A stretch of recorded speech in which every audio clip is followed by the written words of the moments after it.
2 నెలల్లోనే ప్రజలకు తక్కువ తెలంగాణలో 2 నెలల్లోనే ఒక ముఖ్యమంత్రి స్థాయిలో ఉన్నాడు. ఈ బుక్ వేస్తే ఏం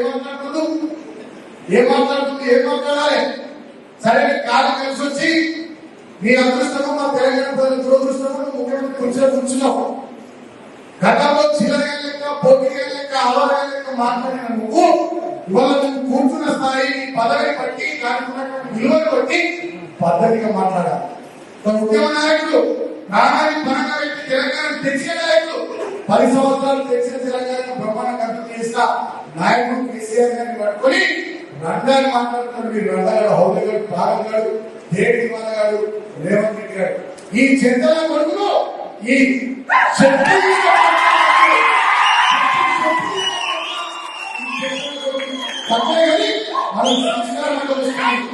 మనకి సంస్కారం వస్తుంది.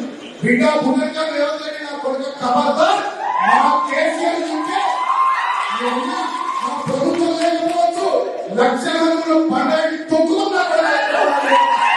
ఈ మధ్య కేసీఆర్ కుక్కలు ఎగిసెగిసి పడుతున్నాయి. కేటీఆర్ నుంచి మొదలు పెడితే సుమన్ దాన్కా. కొంచెం ఆగుర్రా నాయన, ఎందుకు ఎగిసెగిసి పడతారు? మిమ్మల్ని ప్రజలు చెప్పులు తీసుకొని కొట్టినా ఇంకా మీకు బుద్ధి రాలే, ఇంకా రాదు కూడా. ఎందుకంటే ప్రజల్ని దోచుకునే దొంగలకు పరిపాలన ఏంటి, దానికి సంబంధించిన అంశాల్లో ఏ విధంగా ముందుకు పోవాలనేది కనీస ధర్మం తెలియక మీరు ఇలా రాజకీయంగా చచ్చిపోయింది. ఇక అది పట్టలేక ఒకడేమో 3 నెలలు ఉంటుంది అంటాడు, ఒకడేమో 6 నెలలు ఉంటుంది అంటాడు, ఒకడేమో ఎప్పుడు పోద్దో తెలియదు అంటాడు. ఇలా మీ కామెంట్స్కి రెచ్చిపోకపోవడం వెనుక ముఖ్యమంత్రి ఒక వ్యూహం ఏందో, ప్రజల ముందు మిమ్మల్ని ముద్దాయిగా పెట్టాలని చేస్తున్న ప్రయత్నం ఏందో మీకు అర్థం కావట్లే. 2 నెలలకే తట్టుకోలేకపోయే పరిస్థితి మీకు వచ్చిందంటే మీరు ఎంత ఫ్రస్ట్రేషన్లో ఉన్నారో అర్థమవుతుందిరా భయ్. ఇంకా చెప్పాలంటే ఇక మిమ్మల్ని తరిమేదానిక కూడా మీకు బుద్ధి రానట్టుంది. ఇలాంటి చిల్లరగాళ్ళు ఇవాళ ఈ రాష్ట్రానికి నాయకులైనరు. ఇలాంటి చిల్లరగాళ్ళు ఇవాళ తెలంగాణను పాలించి నాశనం చేసిండ్రు. ఒక్కొక్కరిని తెలంగాణ నుంచి తరిమి కొట్టే పరిస్థితులు వస్తాయి, గుర్తుపెట్టుకోండి. తస్మాత్ జాగ్రత్త.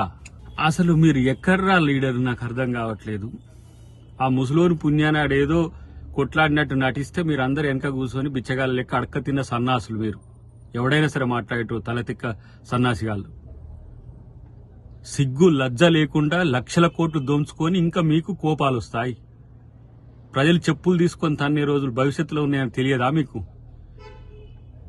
బహిరంగ సభలు చూడంగానే లేకపోతే ప్రభుత్వ తీరు చూడంగానే మీకు పిచ్చి లేచిపోతున్నది. ఎర్రగడ్డకో ఆ వైజాగ్కో పోండి సన్నాసులారా, గుంపు కట్టుకొని పోరి. ఇలా నేను అంటున్న మీ అక్రమాలకు ఆగడాలకు ప్రజలు శిక్ష వేయబట్టి మీరు తగ్గింది, కానీ లేకపోతే 3వ సారి మీరు అధికారంలోకి వస్తే పరిస్థితి, రాష్ట్ర పరిస్థితి ఏంది, ఇక్కడ ప్రజాస్వామ్యం పరిస్థితి ఏందో అందరికి తెలుసు.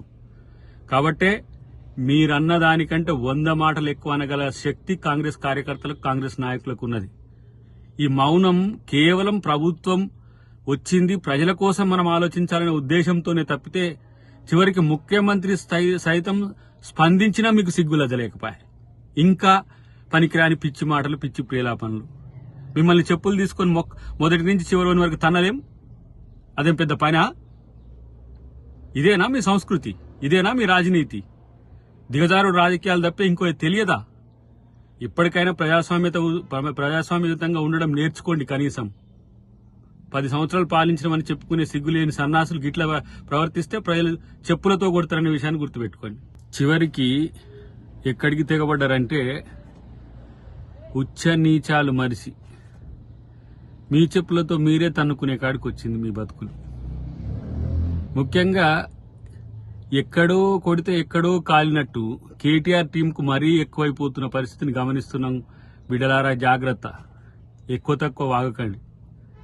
మీ ద్రోహాలేందో, మీ దోపిడేందో, మీ అవినీతి ఏందో, అక్రమం ఏందో ఒక్కసారి వెనకకేసుకొని చూడండి. మీ బతుకులేందో ఒకసారి చూసుకోండి ఫస్ట్. కాబట్టి తెలంగాణ ఏదో వీళ్ళ జాగీర్ అన్నట్టు, అధికారం కాంగ్రెస్కి వస్తే వాళ్ళదేదో గుంజుకున్నట్టు అసహనంతో ఫీల్ అవుతుండ్రు. ఎందుకుర్రా? తెలంగాణ ప్రజలు మిమ్మల్ని తన్నిమే రోజులు ముందునే గుర్తుపెట్టుకోండి. మీ అవినీతి అక్రమాలు తెలిసిన తర్వాత మాట్లాడుతున్నారు కదా ఒక్కొక్కడు. కాబట్టి ఇలాంటి చిల్లరగాళ్ళు ఇలాంటి చెత్తగాళ్లను ప్రజలు పట్టించుకోవద్దు అసలు ఫస్ట్. వీళ్ళ వల్లనే ఈ తెలంగాణ ఇట్లా నాశనమై ఈ స్థితికి వచ్చింది. డెఫినెట్ గా రేవంత్ రెడ్డి గారు రేపు తెలంగాణ అభివృద్ధిని మరింత చేస్తారనే ఒక భావనతోనే అలా జరగకుండా ఉండాలనే ఎవడెవడితో ఏమేమో కుట్రలు చేస్తున్నట్టు కనబడుతున్నది. మిమ్మల్ని ప్రజలు శిక్షించే రోజు భవిష్యత్తులో ఉండదనేది గుర్తుపెట్టుకోండి.